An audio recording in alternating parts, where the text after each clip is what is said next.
Bonjour tout le monde, bienvenue sur ma chaîne YouTube. Ici Caroline Mazzuca-Bédia, astrologue védique et coach certifié en neuroactive coaching. Et aujourd'hui, j'ai envie de vous parler de cette fameuse énergie d'éclipse solaire qu'on vit déjà, même si elle n'est pas encore arrivée. Euh, Dans le fond, moi, la façon que j'aime utiliser l'astrologie, puis c'est de cette façon-là aussi que je vais partager ce que ça signifie, l'énergie de l'éclipse solaire. C'est pas tant d'aller voir dans le futur qu'est-ce qui va se passer ou d'aller nourrir sa curiosité, c'est plus de voir c'est quoi les énergies qui sont là actuellement dans le ciel, qui sont propices à certains événements, qui sont propices à certains éveils de conscience et comment est-ce qu'on peut profiter de ces énergies-là. Et là, on est dans une saison d'éclipse intense, là, vraiment. Ça fait pas longtemps, le 25 mars, on a traversé une éclipse lunaire et là, le 8 avril, on s'apprête à vivre une éclipse solaire totale.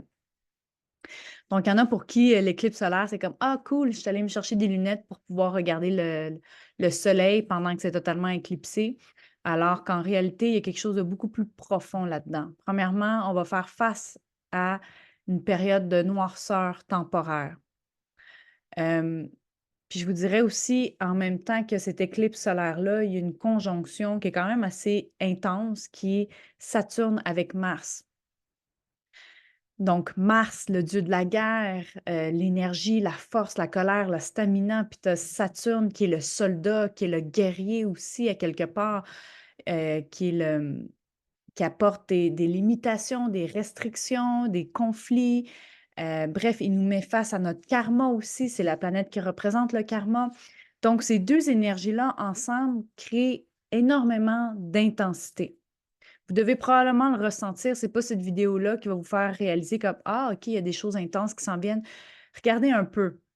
Euh, Au Québec, on avait des 10-15 degrés, du gros soleil. À Montréal, tout était fondu. Et là, pouf, on ouvre les rideaux un matin et c'est la grosse tempête de neige. Pas quelques petits flocons. La grosse tempête de neige, c'est comme, mon Dieu, c'est cette espèce d'effet-là que vous vivez ou que vous allez vivre dans votre vie, que vous allez vivre aussi au niveau collectif, cette espèce de, me semblait que tout allait bien, puis pouf, tout d'un coup, il y a de quoi qui me pète d'en face.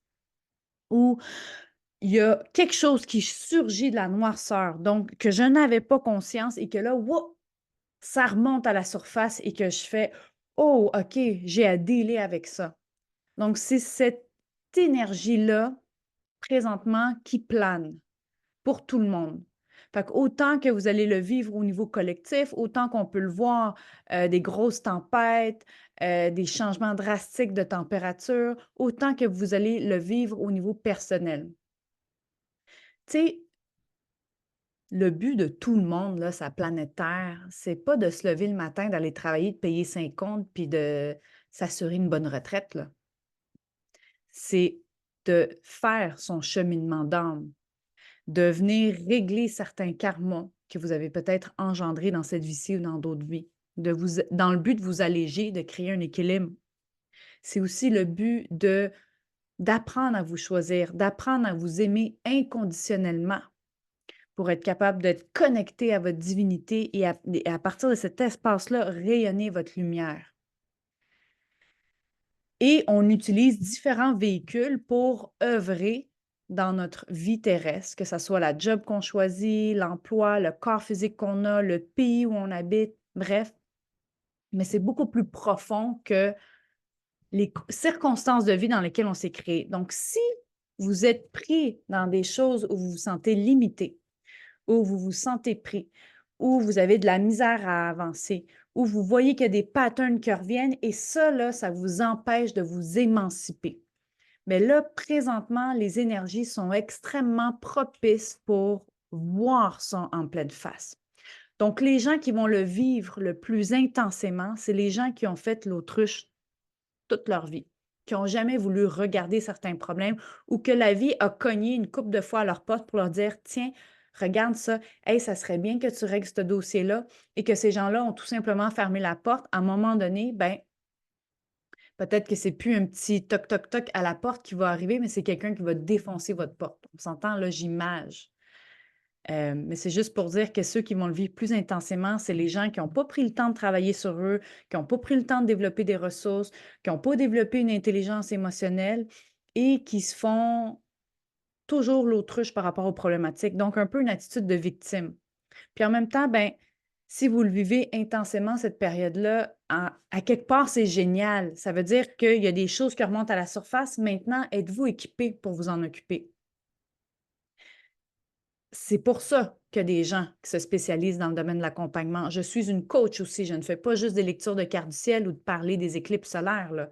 Donc, mais il existe plein de gens. Allez trouver quelqu'un qui va vous aider dans ce que vous traversez, qui va vous accompagner là-dedans, qui va vous enseigner des outils de libération émotionnelle, qui va vous montrer comment faire le processus pour que vous développiez votre autonomie, mais en même temps pour vous aider à vous alléger. On est tous censés s'alléger. Moi, en plus, ce que j'aime avec l'astrologie védique, c'est que j'ai vraiment vu qu'il y a un potentiel qui est là dans la carte du ciel de chaque personne.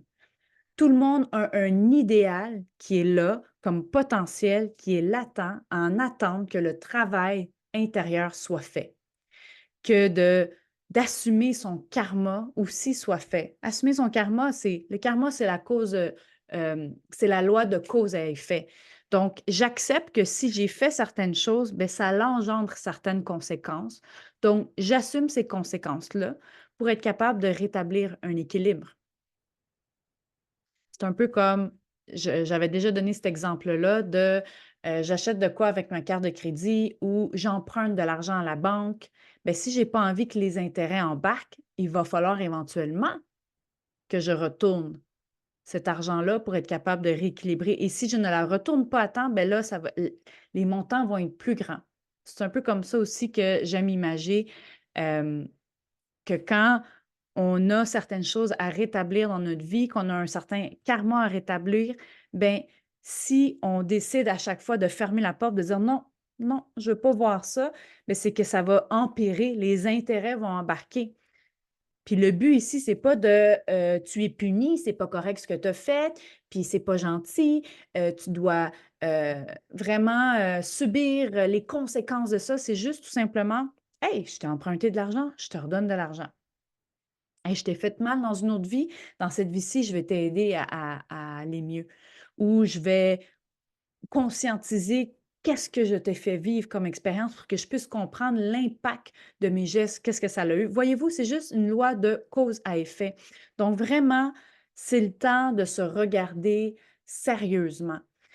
C'est le temps de peut-être même, si vous voulez, vous aider dans ces processus-là, vous faire des cures de détox, aider à vous purger. Parce qu'en ce moment, c'est ça que la Terre a fait. Elle fait une genre de purge avec toutes ces changements intenses de température, les tempêtes. Tu sais, c'est comme, il y a un ménage qui se fait, là, on voit là, que ça brasse là, dans l'énergie. Bien, profitez de cette énergie-là pour vous libérer de tout ce qui vous limite ou d'en faire un maximum. On s'entend, des fois, on ne peut pas tout régler d'un coup, mais ce que je veux dire, quand même, ce qui est là, que vous faites face dans votre vie, profitez-en pour vous en libérer, parce que si vous décidez encore une fois d'étouffer ça en l'écrasant au fin fond de vous, je vous garantis que la vie va vous le remettre en pleine face éventuellement.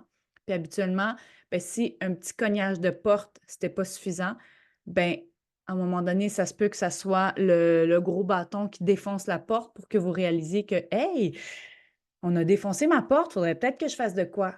OK? De toute façon, on est tous venus faire ça. Puis, on est aussi mieux, en fait, comment bien formuler ça? Tant qu'à être pris dans la tempête, parce qu'il y a des choses qui sont inévitables. On ne contrôle pas les éclipses, on ne contrôle pas l'énergie que ça a sur nous. Bien, tant qu'à traverser la tempête, aussi bien en ressortir avec des trésors, aussi bien en ressortir grandi, aussi bien profiter de ce nettoyage-là pour nettoyer certaines choses à l'intérieur de soi.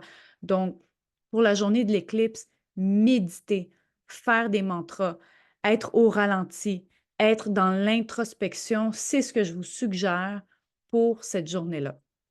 Donc, j'espère que ça vous aura aidé. Si c'est un thème qui vous a interpellé, bien, je vous invite à liker ma vidéo, à à la partager, ça peut aider quelqu'un, à vous abonner à ma chaîne. Et si vous voulez une lecture de carte du ciel ou que vous vivez quelque chose de difficile et que vous avez envie de savoir c'est quoi les apprentissages qui sont là pour vous, euh, au niveau astrologique ou que vous avez besoin d'être accompagné en coaching, ben vous pouvez aller sur mon site web au www.carolinemazoukabedia.com. Donc sur ce, je vous souhaite une excellente journée et je vous dis à très bientôt. Bye bye.